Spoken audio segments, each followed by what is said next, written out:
Your part, Yeah. man. Woo. Yeah. There Good he is, stuff. man. There he The man, the is. myth, the legend. Where? We meet again, Mr. What's Kip. up? How are you, sir? What's up, Chris? How you doing? Well, in Chris's position here tonight, Kip, is our Oh, good you're friend Eric. Seth. Hey, Right. wait You a minute. Why didn't you guys play the new song? I Because thought we that's were what Chris told me to play. So that's what that's how Chris rolls. He's going to tell me what to do and then have it all wrong. I'll tell you what I wanted to hear was Hey, Eric, and where's your guitar, dude? I got lots of guitars around, dude. Well, Where's your guitar? you should be playing that thing while you're on here. I got a picture of me playing, I think, Janie Lane's guitar, and I'm sitting in a room with you, and this dates back probably 18 years now. This was for the VH1 Stripped tour, where you, Stephen Piercy, Don Dokken, the whole Firehouse band. Yeah, and then of course, how can we forget the guy who terrorized us the whole time? Our deceased buddy, Janie Lane. What a nutty! Do you remember any of that, or did you block it out? Oh no, hell yeah! I totally remember. That was how could I forget? That was. I think he was at one of his lowest points. Unfortunately, poor guy. It got progressively worse as the tour went on. I mean, for me, They I had almost only threw him off the bus. well, he got thrown off the bus. I remember we had a secondary vehicle that all the road crew was on. And I think it took about 3 days before all of a sudden he was on that. He had pretty much run through and terrorized him. He started out really nice. I remember he was at first he had a really nice I think Taylor acoustic guitar, and I had a really shitty guitar. I was not like ready to play excuse me. I was not ready to play this thing. We had just got off the Wasp tour. I was more a rock band guy. I didn't even, I think, own an acoustic at the time, and I had to scrunch one up for this thing. And I got some Epiphone crappy acoustic that could hardly stay in tune. And Janie had this like super sweet Taylor guitar, and he was like, "Hey, you can play my guitar if you want." And he was very friendly at first, and I think he might have been sober when he first got on this thing, but he fell off the wagon real quick, and then he just one by one just terrorized every one of us. I think he also might have robbed our friend Don Dokken of some very expensive booze one night. There was some crazy antics, but they threw him off the bus, and he ended up having to follow us, and it just got worse from there. But what a spinal tappy weird thing. Was that the first time you were ever on a tour like that, where you were on the same bus as these other 80s? Yes, yes, the first and the last. It was, I don't look, I had fun on that. I mean, we did some fun shit on that tour, and there were some decent shows and stuff. But yeah, he was causing a lot of problems. You are a consummate professional, though. I would say at the time, I mean, you and Don were fantastic, as well as Firehouse. It wasn't really, acoustic shows weren't really Piercy's wheelhouse. He does better with the full rock band behind him. And this was a weird thing for us to go up there and not have drums, but you seemed very comfortable. You had, I would assume, had been doing acoustic performances leading up to that, because you would do songs like Miles Away, and it was like it would elicit, emotion from everyone. It was just very passionate, and Oh, it was amazing to behold. And this was actually like right before YouTube. This is like 2006, so YouTube, there isn't much video of this out there, but I remember you being professional the whole time and killing it. But then you had the rest of us that were a mess. Janie Piercy and me and Frankie out there. I actually started my acoustic thing in 1996 because during the grunge year, it was the only gig I could get, and so Yeah. I would go out. When I did my first solo album, This Conversation Seems Like a Dream, I went out and did about 40 border bookstores, and it was like 4 p.m. in the afternoon, and there'd be like 10 people in the bookstore, and that was like the only gig I could get at the time. And so I was like one of the first guys that just wielded my acoustic and said, well, it was a huge fall from grace, and I just started there one by one, just kind of did it. I still do my acoustic show to this day. I mean, I enjoy it a lot, actually. especially when I have my percussionists with me. It's God, now it's been years and years now, but anyway, so yeah, it's Helps fun. to have some kind of groove underneath, or possibly some people use backing tracks. But when I know what you're talking about, it was a rough ride, like the early 2000s. Things were not good, and then after the station fire and the DC sniper, it was tough, man, for the 80s rock bands. But great bands die hard, and the fans, rock fans, are so loyal, and they did come back around. Like, we can't live without these guys. Next thing you know, all our bands are back out playing festivals again. And Absolutely, yeah. No, we're doing great now. I mean, so it's been really good. now, how about the how did you survive the pandemic? Tell us about that. I mean, for musicians, I don't think it was much different, right? I mean, we couldn't do as much, and the streets were empty. As like, so I live in Nashville and I live downtown, so it was like weird to see like just completely empty, and because it's usually just slamming down there. But I mean, I work from home anyway, so for me, it wasn't really that different. Okay, it was different, but not like didn't destroy my life like it did a lot No. of people. I mean, I think it really screwed the world up in a bad way, and travel became awful. I remember when wearing a mask on a plane was like, oh, are you kidding me? I don't want to wear a mask on the plane. Right. And then it just became second nature. But like I say, I work at home, so I mean, we started this new album, in right before the pandemic, and then the pandemic hit, and so it was like it set us back quite a bit. But when I could finally get Reb to come to Nashville, even during the pandemic, we wrote through it, as did most bands. I think that's why you're seeing a lot of new albums coming out now. What's it like recording in Nashville as opposed to like back in the heyday? Does that sound pretty cool, or what? Recording in Nashville, yeah. So, well, I do everything in my own studio. Like, I've had my own studio since 1996. So I learned real quick that I didn't want to pay the bills of everybody else's studio. And I'm also quite the gear. And he's gone. Did we lose Kip there? We did. We did lose Kip. Uh-oh. So, well, hopefully, Kip, if you're listening, you can call back and we'll pop him back in as soon as he does. I was just getting into that. I was like, go on, Kip.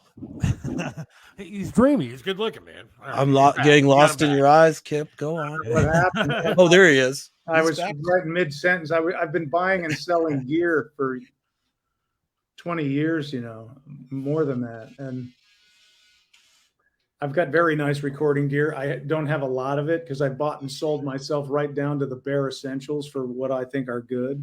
Sure. So to answer your question, there's a lot of fantastic studios in Nashville, like the top drawer stuff, all levels, the very highest ones you can get next to Abbey Road, all the way down to Junior's backyard. And the thing about Nashville is that it's big country town, and people write songs nonstop, and so they're cranking out 250 demos a day or whatever. It's insane. It's insane. Having said that, a lot of it sounds quite cookie cutter. Some of it's incredible, but to answer your question, I mean, for me, it's no different than working anywhere else I have, because it's all in my own space, So right. You have time to really explore too, right, Kip? I mean, some of these tracks on this new album, which, by the way, the album is called 7, and the release date is going to be May 5th. Is that correct? Yeah. Yeah. Okay. There's some kick-ass songs for the old Winger fans. Plus, you guys have grown as songwriters as well. But I'll tell you, the last track on there stuck with me, and this is like an opus that you have. This song's like 7 minutes long, but all comes back around, and it's a beautifully complex song where it's almost like you wanted to get the respect of these Nashville people there. You went the extra distance with this track, so I wanted to commend you. That's actually my favorite song on the record. It's kind of like Headed for a Heartbreak #2, but I didn't intentionally do that. It was kind of by accident. and actually, you know, I wrote that song myself. I wrote Headed for Heartbreak myself too, but it wasn't unintentional. It was like a, you know, I had the keyboard riff, and Reb, you know, Reb would come and go, and I would keep working on stuff as we were writing, and I just fell upon that idea by accident. And I say this in every interview I do. All great ideas happen by accident. You can't try to craft a great idea. It's always like crafting stuff and fumbling through the darkness, and then bang, you get hit by lightning by accident because your coffee spilled on your keyboard and you went to wipe it and hit exactly the right note that you were looking for, or something Right. like that. But and that's how that song was born. And it's got kind of an orchestral middle eight and then a big long ending for the solo, because traditionally on Winger albums we do a long ending on on one song so Reb can just do what he does, you know. And Sure. Now you're a rock guy. You've always been, and the influences are there too. I mean, there's a little bit of AC/DC on some of the tracks, a little bit of Kiss, sounding songs, and actually, you know, I don't know if you would agree with this or not, but one of my favorite bands, Rainbow. oh yeah, There's a song, you know, "Stick the Knife In and Twist." To me, it has kind of a Death Alley Driver kind of vibe, it which I does. love that track. It Okay, does. I don't know You're if that right. was intentional or not. No, it wasn't, but you're right. I mean, I wouldn't have thought of that, but it definitely does. I couldn't remember. It's kind of, especially when you get to the verse, it's like, yeah, totally. Well, in rock music, you know, there's a lot of songs that are similar to others. There's only 7 notes. You know what I mean? Some of these rock progressions are similar or could work over other ones and so forth. But Right. I thought the record, I was very impressed with it. I mean, the consistency of it, and I definitely highly recommend all 80s rock people pick this up. And especially the Winger fans are going to love it for sure. And like you said, you know, you have some old school songs. Broken Glass is another vibey track. Tell us a Broken little bit Glass. about that one. It's a very interesting song. You know, relationship song. The interesting part of that song is that Paul Taylor, and by the way, it's all original members on this album, and every guy played on every song. So the recipe of the band is all in every track. But on Broken Glass, Paul Taylor actually played the guitar solo, and Wow. which is something that he's never done on a Winger album before. And he's a great lead player. So I was thinking, well, let's get Paul on here to play a solo, and he did an awesome job. And that one was one of the first songs we wrote for musically. We had the chorus. We were, you know, kind of pounding out the chorus, and Reb, I think, wrote the chorus melody in octaves on his guitar, and I just kind of started singing along with it. And then Reb went home, and then, you know, it's always kind of like Reb and I start something. We'll do a riff, we'll arrange the stuff, and then I'm always left to finish a lot of the stuff. But Do you guys do it together or all the time, or is it more like he's in his studio at home and just you bounce stuff back and forth to each other? no, I refuse to do that. I can't work like that. I think, you know, the only time I work like that is, for example, when I did a she said thing for COVID with Mike Portnoy and Andy Timmons and Jeff Scott Soto, you know, where we're all phoning in our tracks and stuff. But when it comes to something so high stakes, I mean, I've got a definite way I want to hear stuff. So I want to be able to sit with the musician, not tell them what to do, but Reb and I have a kind of a simpatico that way. He knows, and we trust each other, and that's really key. You know, he'll be playing, I'll be like, fix that one thing right there, and I don't want to have to do that, but you can't really do that long distance. I mean, it's all like Sure. very visceral. We're in the moment. We don't make demos. If we come up with the riff and the track, we cut it right there. I said, before we write one note, I set up all the tones, guitar sound, like made for the album guitar sound before we write note one. I've actually never said that in an interview. That's the first time. Now, do you model certain amps that you've owned, and that's how you got these tones, or No, how do you no, go no. about getting the tones for this No, record? that's Reb's guitar going through a John Sir custom audio head through a 66 reissue Marshall slant cabinet with greenbacks, and the microphone is a Shure KSM 32 into a Neve 1272 preamp right into Pro Tools. Wow. Yeah, we don't model anything. I don't do any of that modeling stuff. Right. Maybe I should. I don't look down on it. It's not I all the way there yet. I yeah, do it for solos. That's it. thank you. Thank you. I can hear the difference. A lot of people can't. Some people can. It's great for live because you don't have to worry about what amp you're getting that night. Although we're so old school, dude. We still rent gear when we play live. It's like it's a Yeah. gamble on which Marshall we're gonna get. You know. I asked for a Marshall 900 and hope for the best, man. I have my 4 Boss pedals I bring, and I do a 4 cable method, and boom, boom. That's it. Right. Right. Hey, Kip, I got a question for you. What do you think about the state of rock radio anymore? I live in Cleveland, Ohio. It's supposedly the rock and roll capital of the world, and yet the rock radio sucks around here. And I don't know if it's any better across the country. I mean, rock radio needs to pick up bands like you guys again to start playing this shit. That would be awesome, but I don't, man, I don't see that happening.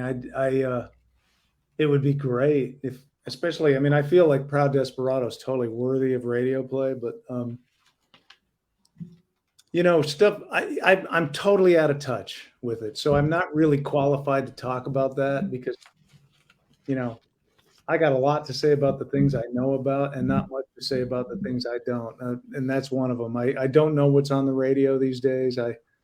Everybody always quotes me like, well, you know, you're not going to get on the radio with Five Finger Death Punch. So I guess they're on the radio. I don't know. But Well, with Sirius Radio, though, I mean, you're on Eddie Trunk's show and all the '80s stuff on XM, Yeah, I right? just I wish there mean, was more commercial play for bands that are good, and I don't think it gets enough commercial play. I mean, maybe that's not what people want anymore, but I want it, and I think there's a big audience for it, and I just think the state of rock music needs to come back to what it was.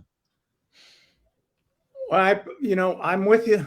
I'm with you. You know, the problem is that this is also generational, and we're in this group with certain mentality, and there's a whole nother faction that's like listening to Falling in Reverse, and it has nothing to do with what we do. what's even weirder, Kip, that trips me out is when you consider how much time had gone from the big band of the '40s to like when Winger was on MTV, like how much of a duration of time that was, and then move that. There's been that much time between the '80s and now, in a sense, that it's just Oh my weird that God, it that's did. that's a bizarre realization. It is, but it did slow down. It's cyclical. Some music's cyclical, but and therefore it kind of doesn't. It's not a straight shot of transformation. But there's been a lot of time since Piercy and Winger and have debuted, enough time that it's similar to that musically, duration wise, of years. But That's amazing. Yeah. Wow. it's all been done pretty much. But we got to see if it morphs into something else. I've mentioned before on past episodes that I see a lot of young kids starting to play guitar because of YouTube. What a great teacher YouTube is that we never had growing up. You either were able to afford to go to GIT to learn how to shred, or you didn't. And now kids are getting some amazing guitar lessons. So I am expecting a new generation of guitarists to come up, and rock music to come back around again, because I think kids are realizing that they're being ripped off, that a lot of this hip hop music and so forth is just very inexpensive to produce, and that's why it's pushed on That's kids. really interesting that you say that they use that adjective, inexpensive. That's a really interesting way to think about it.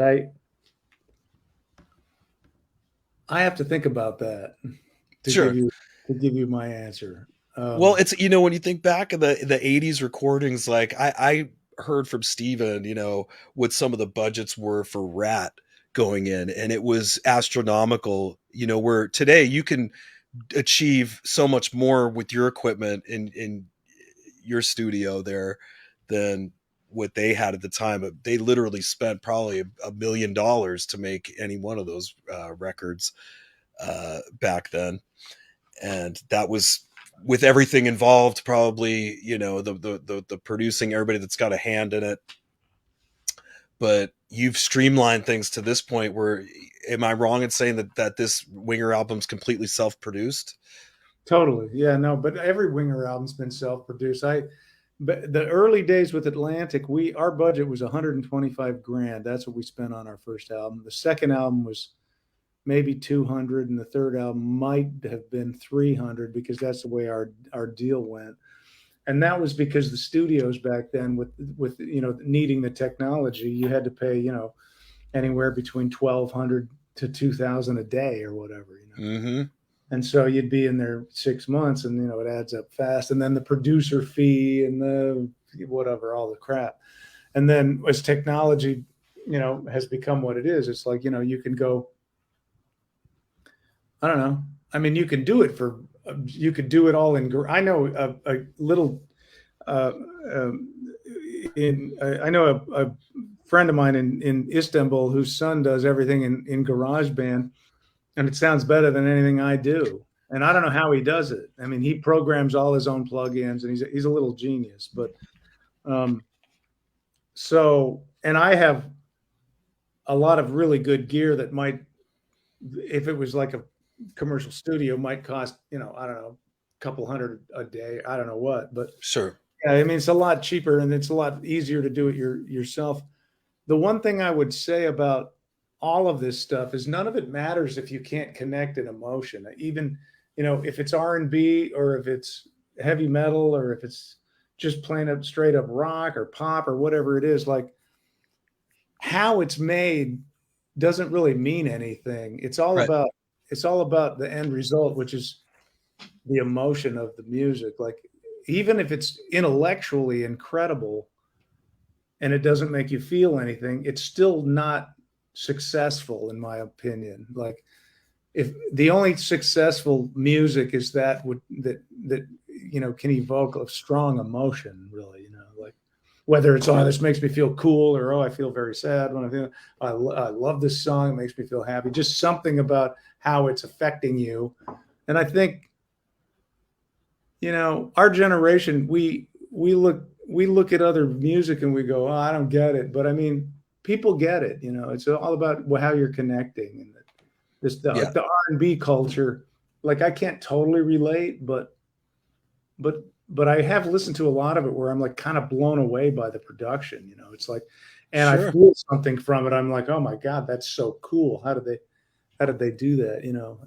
And they all have really big choruses, and you were right in there on your new record with making sure that the catchiness of your choruses were clearly important, where you wanted to have that, I don't want to say marketability, but just to be, like you said, to be able to connect with people in that sense. I'm old school songwriter. I mean, the song has to go like this, and hit when it hits you with the chorus, it's got to take off, Mm-hmm.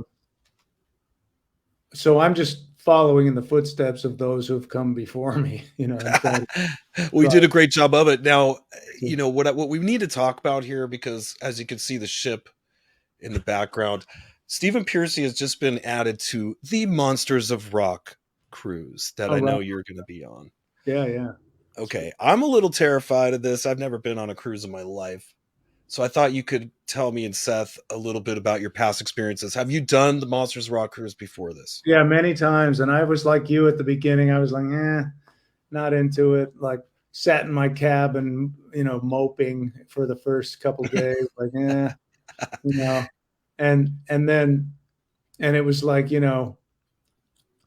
it was the reverse of Darth Vader. It was like, give into your love. I was like, what's not to like? You're out on the ocean, the sun's shining, the food's great, and like, Have they always hooked you up with like a good suite kind of deal, or you're not in a bunk bed with Reb, right? No, no, no. I mean, we all get our own rooms. I mean, it's Do you get great. a little port window to like? No, no, no. We get the balconies, but Nice, where you can like go out and actually sit on the balcony. yeah, sure, yeah, sure, Oh yeah. man, that looks pretty dope. I did watch like on YouTube, they have some Monsters of Rock cruise videos on there from the past years. So I was Yeah. trying to kind of get a feel. But one thing I noticed that was like made me feel a little uneasy. And now I'm not as anywhere near the fame of you and the other headliners on there.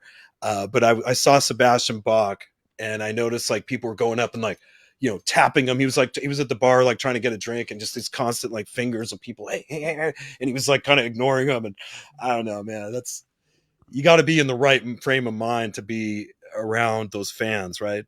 Well, I mean, they're who put you there. So, I mean, I don't mind hanging Yeah. with the fans. You just know that if you go down into general pop, you're just going to be taking photos and hanging with the Sure. people that put you there. And I don't mind it at all, actually. You keep telling yourself that. I'm pretty well known for like the guy that hangs the most out in the going to see other bands and doing events and stuff like that, because it's like people dig it. It's fun. I'm a huge fan of the cruises. I'm loyal to the Monsters of Rock cruise. We've been offered a bunch of other cruises, Right. and I'm really loyal to the Monsters of Rock cruise because it's really like it's a real rock cruise. There's no like other style music on there, and it's it's kind of everybody's in the same frame of mind, and there's a lot of great other acts and stuff, and this got me out of the doghouse. I love to gamble, so I'm always on the casino. But I interrupted you. What did you say? Oh, I was gonna say this cruise got me out of the doghouse with my lady that I live with, because it's tough, being dating a musician and this, Yeah. and we have our issues, as our viewers know. But when this cruise came up, and I was like, guess what? I'm taking you on a cruise, babe.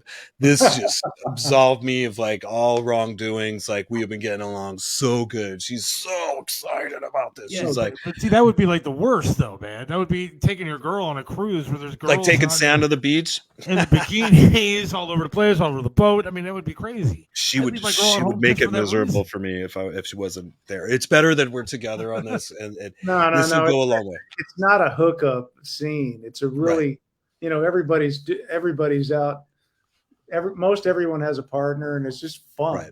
It's just like seeing these bands in different setting that you would never normally see them in, and the production's really high quality, and it's really well put together. So would you say you gotta correct me if I'm wrong, like as far as our bands go, we have to play like 2 different concerts or something like that during the 5 days? Each band does 2 shows, yeah, and maybe you'll do a photo experience event or something like that.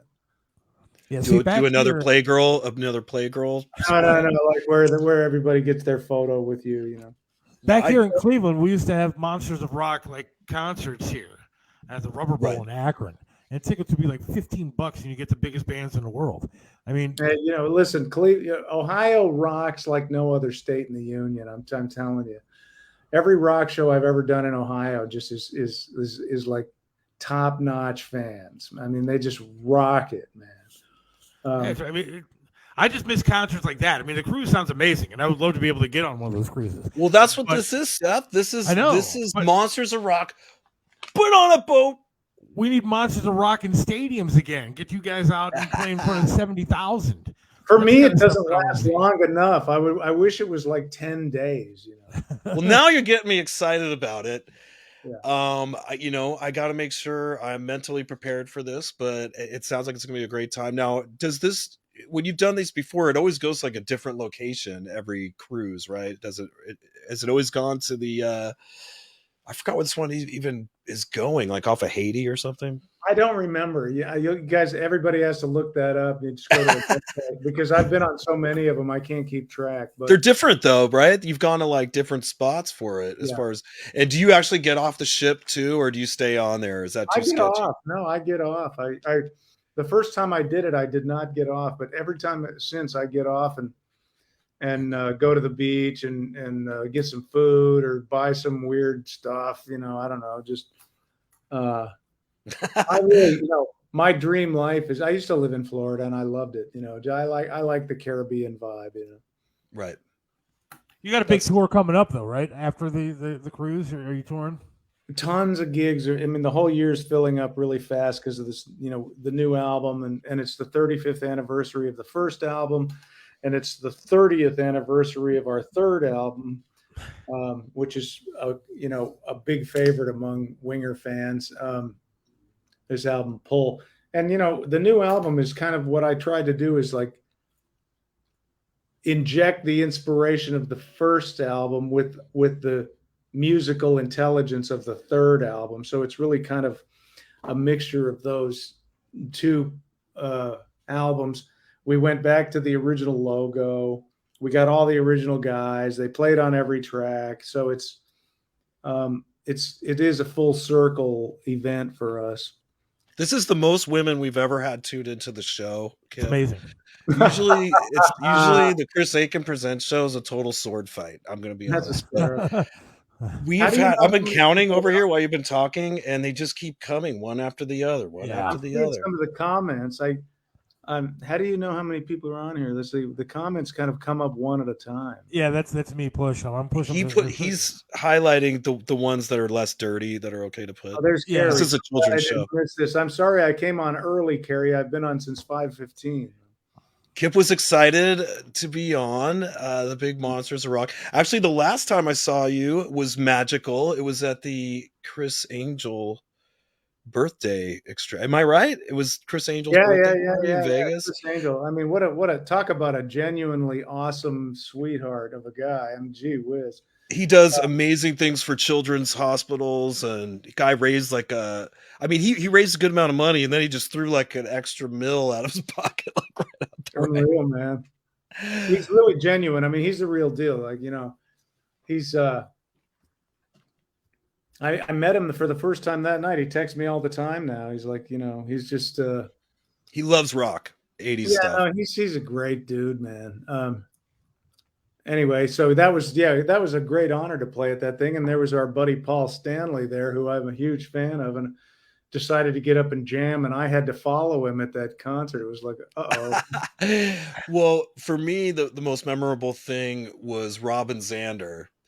Oh yeah. Of course. Okay. So he was super nice. That was the first time I had ever, actually like met him in person. He was very nice to me. And then at the end, he was kind of the headliner, if you will. And at some point the band's playing Surrender, and they bring out like all the performers that were there. I think even Flavor Flav might have been in attendance there. But somehow I ended up on a microphone with you, and we were like, your mama's all right, your dad is all right, and we were singing it together. I didn't even know that was going to happen, and I was like, I had to stay at Piercy's, and he lives in Vegas now. I don't. I live in San Diego, but I had to go stay at his house for that. We had just played a show, but instead of going home, I went to his house, and they had been taking good care of me, but they didn't feed me like dinner that night. They assumed there was going to be food there, and there was. And so I was like backstage eating nauseous. I don't know if I had like cheese breath or whatever bad breath when I was saying that. I don't remember. Okay, good. Because I know I was like, surrender, surrender. And I was like, oh shit, I hope I'm not breathing bad breath on Kip. No, that's it's all good, man. I've had way worse. Trust me. Okay, good. Sometimes in my acoustic show, I bring random people up to sing Miles Away, and I always have a pack of gum there here, before you sing. That's you funny make them sing with a mask on. A lot of guys move to Vegas, and I guess it's the place to go. I mean, I moved to Nashville in 2002, and since then it's become like a huge place for all the people to go. And it's San Diego. That's God's country. I mean, that's amazing. Right. I live in Oceanside. Kip, you would not believe like where I'm living right now. I don't even know how this happened, but I'm in like this dope condo, living with this beautiful woman, like right on the strand at Oceanside here, and it's insane. I don't deserve it, but I'll take it, Wow. man. That's Good for you. Hey, Yeah. what's the origin of your last name? Is it Greek? That is Greek, yes. Oh, there you go. Do you speak Greek? Yeah. Tikanis, Kip. Right on, right on. How I about love it. Winger? That's German, right? Yeah, through and through. Kip Winger, you will buy the new album and you will love it. Get out. Get out. No, I have my grandfathers, my great grandfathers all immigrated to Germany from Russia, and I'm reading the comment. Oh. She said she danced with you in the 80s in Thunderdome of Baltimore. Wow. Ooh. That's amazing. The Thunderdome. That's right. I remember that place. That was a great place. But yeah, my great grandfathers are Russian immigrants to Germany. So I have some Russian in me, which is always nice because the Russian composers are really the best. But the Russian and the French, in my opinion, Germans, everybody, references the German composers, but the Russians and the French, man. How did you land on using the name for your name for the band name? Did you try other names first? Like, what were some alternate possible names you had? It was totally by accident. We were Sahara. Okay. And that we couldn't be Sahara because somebody served us with a notice that they owned the name. All right. And, yeah, that band's name sounds familiar to me. And so we called the first album Sahara, and it's down there in the lower right hand side. You'll see it. But Atlantic didn't get that. They just called the album with the self-titled album by Winger. But we were at a time, and back then it was like, who could come up with a cool band name back then? Now there's a lot of cool band names, but somehow it worked though, man. It's like Winger. I mean, it's like an Air Force jet or something, like a wing or of a jet or something. Well, that's cool that you think so, because I always I never wanted the band to be named after me, because it was a genuine band. I co-wrote all the songs with Reb, and we were like, it was like four guys doing a band, but it is Reb what got his due. I mean, anybody from then knows Reb's a top shredder from the Winger days and the videos, just doing phenomenal tap. There was already tapping from Van Halen, but like Reb was one of the first guys that I remember doing multiple finger tapping on the solos. I mean, and he was really young too. How old were you guys when the first album came out? I was pretty old. I was like 28. I mean, a lot of guys like Def Leppard and all those guys, they were rocking it at 19, and and they all got record deals at a much earlier age. I mean, I was up there, and I started in a band with my two older brothers and did my first professional gig at 8. So by the time I was 28, I'd been doing it for 20 years, and I was thinking, geez, I wonder if I'm never going to make it, Mm-hmm. But or you're not going to get in the 27 club because you were already. Well, exactly. Knock on wood. I'm glad I'm not. You're like, well, shit. Now I got to hang in there. Yeah. I want to be in the 107 club. Right. The older we get, the older we want to be. Isn't that right? Last man standing, baby. That's right. Well, you look great, Kip. You look great. My wife thinks so, by the way. She has not stopped texting me throughout the entire interview about how great Kip looks. So, well, tell her thank you. Yeah. I'm going to do that. The ladies are excited today on the Chris. Yeah, they are. Actually, we got a text from another woman who wanted to know any orchestras you'd like to work with, or anything classical you got in the works. Oh yeah, there's the New York Phil, Berlin Philharmonic, L.A. Phil. I mean, those would be incredible. High goal. That's a lofty goal for somebody like myself. I've been very fortunate in the classical world to get quite a few super high quality performances and commissions. It's been a very long road, but I've been, lucky. I got that Grammy nomination, and congrats for classical composition. Thank you. And so it's been it's been great. Having said that, when you get a commission from a major orchestra, I'm working with Nashville Symphony right now, writing a violin concerto for them, and they premiered my first symphony last March, and they're making an album of my 2 pieces of my classical music on Naxos, which is actually the biggest classical label. So it's high stakes, man. I mean, the pressure's pretty intense, but and when you get a commission, it's like it can work against you, because it's like you have to live up to this thing, and I work best when I just want to create something, because I have a very high bar internally anyway, and I'm a great self-editor. Like, I won't do anything. Thank you, Yasmin. I guess you saw Atonement was my first symphony. Thank you very much for saying that. And you did just sell another record, so on our show we helped. Yeah, thank you for pre-ordering. Yeah, anyway. The point is that the stakes are high. I work well on my own, but I've been lucky, and stuff's happening, and I managed to juggle both worlds pretty well, because one kind of feeds the other. Like the visceralness of being in a rock band and high-fiving the people in the front row, and then taking that energy and translating into a classical piece, and turning on a lot of people to classical music too, that they wouldn't have. Greetings from Brazil. Hi, how are you?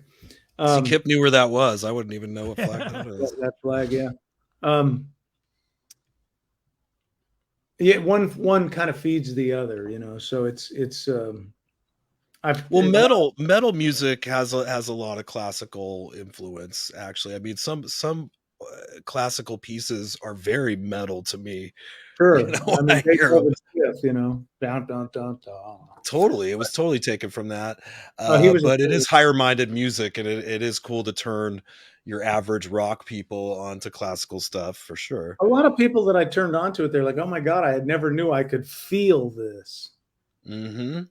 And so that's what happened to me. I was a kid, and I've told this story so many times. Most people that know me know this story, but I had a girlfriend that wanted to take ballet, and none of her girlfriends would take it with her.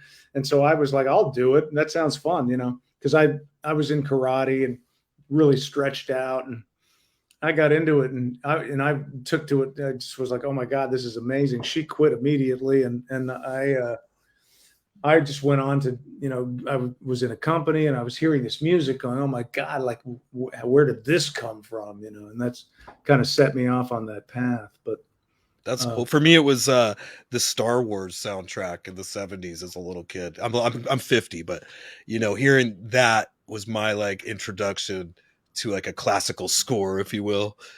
And well, John Williams. Yeah, I mean, John Williams is absolutely. I mean, he's one of the greatest living composers. I mean, beyond a shadow of a doubt. I mean, the guy's he's so heads and shoulders above so many other people. I mean, incredible. But thank you. By the way, you can pre-order our album on Amazon or iTunes or wherever. So it's coming out. It's going to go platinum by the time the show's over. I'm telling you. That'd be great. We got a new single coming soon. Our first single was Proud Desperado. We got another single coming soon. I'm not going to tell you what it is, but I can tell you that we've made 6 videos. And so it's going to be, we'll be releasing a lot of stuff. Shouldn't you have done 7 videos? 7 would have been better. Good point. I wanted to say, Erik, that you mentioned there's 7 notes in the diatonic scale, but there is 12. 1, That's 2, right. 3, 4, 5, 6, 7, 8, 9, 10, 11, 12 notes. Correct. Depending upon how much kookiness you're going for, but it is to your point about 7 notes. The album title 7 has this kind of metaphysical connotation, and that's kind of why I zeroed in on it as kind of a full circle from where we came from, and somehow not closing the circle, but definitely encapsulating the life and history of the band, because it was almost 10 years since our last record. I don't know when we would make another one, but and it might just be that right out of nowhere I make a totally progressive record specifically to showcase the musicianship of the band, because we've done it all and especially in this album. I mean, I think every song has a small element of what we are all about. I mean, it really encapsulates the kind of story of the band, you know. I concur with that. Listening to it today, I mean, being familiar with your career, especially the beginnings of it, I was satisfied as a listener and a liker of the Winger Band from way back. I mean, I give it 2 thumbs up. Well, thank you very much. I I appreciate went through that. the whole thing today. That's nice of you. Seth, did you hear it? Absolutely, I did. I got an email. Oh, you did? Yes, I absolutely did. It's fantastic, man. Thank you very much. I appreciate that. I Are you recording any time with Steven? Yeah, right now the most recent thing I recorded was a cover that he wanted to do, and that's going to go as like an added track on a best of thing he has coming out, like a Stephen Piercy legacy. Mm-hmm. We will have a follow up to the 2 records we did on Frontiers, the Smash and Beauty with Thrill, and that's just something we've been working on. Obviously, we got sidelined as well with the pandemic, and he had his own things going on. He had his version of Rat with Juan that he did for a minute, and that kind of went by the wayside. But it's pretty much, as far as I know, just, you know, Piercy's solo band. We're going to be hitting it hard this year, probably doing more stuff, bills that you guys are on. I'm super stoked about the Monsters of Rock cruise. Yeah, totally. But yeah, we will be doing definitely more recording, and we'll probably continue to do it over at Matt Thorne's in Burbank. I don't know if you know Matt. He was in Rough Cut bassist. I know who he is, of course. Yeah. We've never palled around or anything. We've done all the records there, and you know, to what you were saying, you know, earlier about being in the same room as Reb, Piercy and I work the best that way too. Like we don't. I might come up with the riffs ahead of time and so forth, but when we go up there to get his vocals together, whatever, we work best in the room. Matt, Steven, and myself, and just backs to the wall, you know, do or die situation. It ends up bringing out the best in you, and things that, because you're on a deadline. I mean, you're there to work that day, and you got to do this. And you have the energies of both, you know, at least one other person or 2 other people, and you're putting your minds together for something greater than yourself, and you just do it. And yeah, exactly. the best things come out of it. And like you said, mistakes too. There's beautiful mistakes that end up being your favorite parts to songs. Yeah. It's being able to recognize those mistakes as being beautiful. That's the key. You know, you got to realize when the universe is going, hey, what about this? That's right. You can Things don't always go your way. You have to learn to.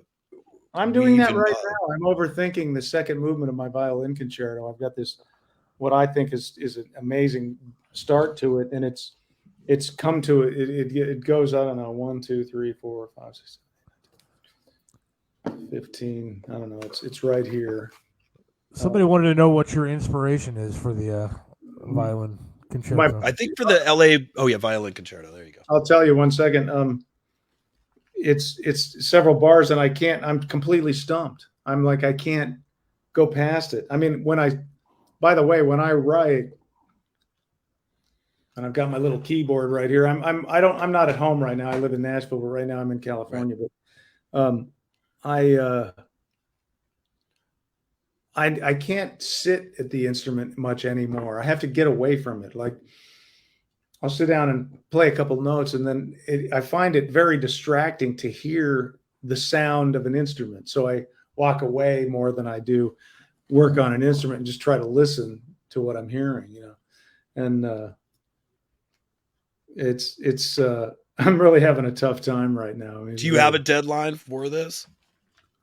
My deadline is self-imposed. It's got to be done by the end of the year, but it's going to be hopefully performed next year. So it needs to be done by then anyway, you know, because you have to hand it in months before so the violinist can learn it. Is this the last piece of this concerto that you have, the violin part? It is. It is. I finished, but I need to reorchestrate some stuff and get it completely happening. You know, each piece, you know, you're climbing up the ladder trying to make it better than the last thing you did. I made some mistakes on my symphony that were like, I can't believe that I made those mistakes after having already written so many other pieces before. But it's just the way, it's the nature of the piece. You got 80 players on stage, and it's like, Right. you know, Where does the violin sit for that? Would you is that like the lead vocal of the instruments in a sense? yeah. Any concerto is if it's a piano concerto, the piano is the lead voice. If it's a cello, I mean, it would be the cello. Right. So it's really, and I was very intimidated by the idea at first, and then I realized that I've been working on solos with Reb Beach for 20 years. So I just was like, well, I'm going to think about it like that, because the violin can just go, wow, you know, and kind of do this kind of a thing while trying to make it, you know, very, you know, the range of the violin is great for sure. It is. Surprisingly, it's not actually that wide of a range. The first note is a G below middle C. That's the lowest note they can hit. But fantastic instrument, a lot to learn there. I've been doing a deep dive into. I'm surprised, having written so much music, that I didn't know so much about that instrument. And you don't actually play it; you do it on a keyboard. You have to write it. You're using your keyboard basically. Mostly just my mind, and then I'll try to fumble out on the keyboard what to do, and then I'll program in a sequencer a lot of the stuff, because I can't play it that fast. So I'll just. You know, I'm trying to get to the point where I can just more like think it and do it, because, like I say, the instrument, it's very, very distracting, you know, because you'll play a thing and, oh, that sounds so good, let me write that, and you go off on a tangent. It's like too busy. It becomes too busy. Well, you just get distracted by the sound of the instrument itself, and you forget about the structure and where it needs to be melodically and this kind of thing. Fascinating. Yeah. It's higher minded, mate. I have to say. It is. Well, I listen to so much music, and you don't think about half this stuff. And it's really amazing, the kind of mind you got to have. Not an entire concerto. I mean, I've done little bridge sections that were a little orchestrated, if you will, but nothing. Yeah. I don't look, you know what? I certainly hope I don't sound like I'm bragging or anything. I wouldn't recommend it for anybody who could sit. I only recommend it if you can't live without it. You know, does that make sense? Like I love what you're doing, and you know, as I said before, that All Comes Back Around was very cinematic also, and almost had a little bit of orchestration going compositionally on. I put as much into that as I would into what I'm doing in classical. Well, it was not lost on me, sir. I appreciate you noticing. I really loved it. Yeah, and to me, I mean, I think it's, you know, for movie directors out there, you know, this is a song that could be in like a new Batman movie, or I don't know, some big movie or something. I don't know. It had a cinematographic thank you for saying. I appreciate that. If you know any producers that are doing Batman, Scorsese, if you're listening. Does he do Batman? No, who's like? No, I don't think he does Batman. No, he does the Godfather Batman. Yeah, the Godfather versus Batman. Movies are cool. Now you got film score writers that do amazing music, but when I tried to do film scoring, and I didn't do much, but I found that it brought the worst out in me. It was amazing how that happened, because it's a whole nother skill set, you know, to know what to write to a certain scene. That's a whole different talent, you know. What about songs? Has Winger Songs been in? I would imagine you've had some of your songs in movies and TV by now. Come on, none. I think one or two at the most, and they were way back in the day. Bill and Ted's Excellent Adventure, we had a song called Battle Stations, and I think in Karate Kid we had a song called Out for the Count. Nice. And that's the extent of it. Man, Piercy, though, that rat has got into some huge movies. Like, it's really just like, wow. I would be happy with just one film. I mean, the movie The Wrestler has some remakes of Rat songs that I did, but I didn't get a dime for that or anything. I want a song that I wrote to be in a major film so I could at least live in an apartment the rest of my life. I don't know. Yeah, well, I mean, the thing is if you just got to show up. I mean, you just show up, and write the music and get it out there, and just don't. For all of you people out there wondering how to get somewhere, just don't give up. Exactly. You just got to show up, do the work every day. Like I say, I mean, if you write every day and you commit to a certain amount of time a week, maybe it's not every day because you have to do something else, but if you commit to a certain amount of time and you just never give up and you just keep pushing, I mean, I'm living proof that it'll happen. I came from Denver, Colorado, out of the middle of nowhere, and I wanted to do the things I did. And then mid at 35, I was like, no, I want to do this, and I just did it because I put in the time, You got the Alice Cooper gig was your first gig, right? Bass for Alice Cooper. That was my first major gig. Yeah.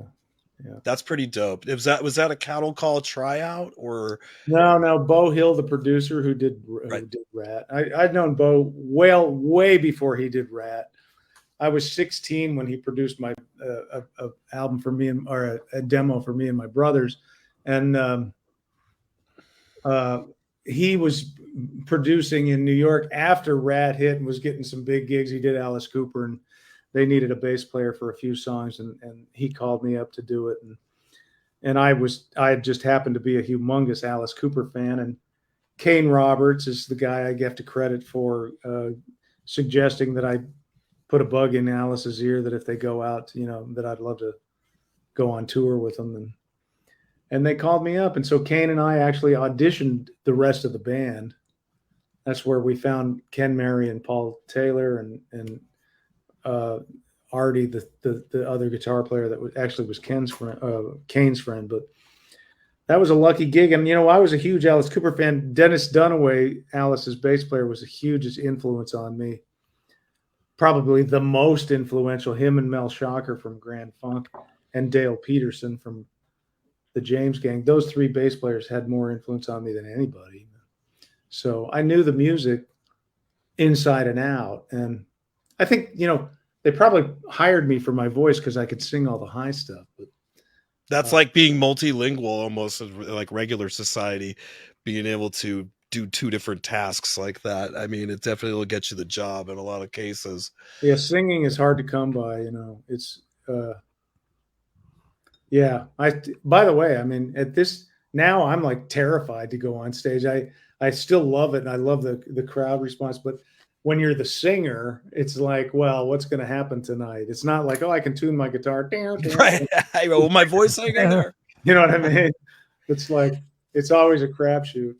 Well, Kip, we want to thank you, thank you, man, so much from the bottom of our hearts for coming on the show today, because I feel like the Chris Akin Presents show just went up 5 notches on the legitimacy scale of podcasts out there. Yeah, it's Plus, bad. I think now our female fan base is pretty much quadrupled. Yeah, it's through the roof. That's hysterical.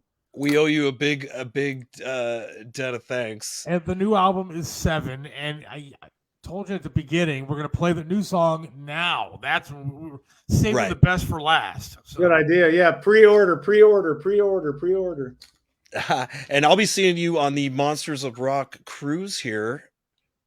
I'll bring my Speedo. Blast, man! I can't wait to see you. There's always some activities that you should sign up for, like painting with rock stars, or I saw that. It's fun. It's fun. They were all really good. I saw the paintings, and I was like, oh, I'm gonna suck. I gotta get on one of these cruises, man. I'm telling you, I gotta get on one of these things. Well, anyway, my friend, it was a pleasure to see you again, man. and we hope you come back soon. Anytime you got anything to promote, please don't hesitate to come on the Chris Akin Presents. I appreciate it, you guys. You guys have a good one. Thank you. You too, brother. All right, take care, Kip. Yeah. All right, we'll be right back. Hang on.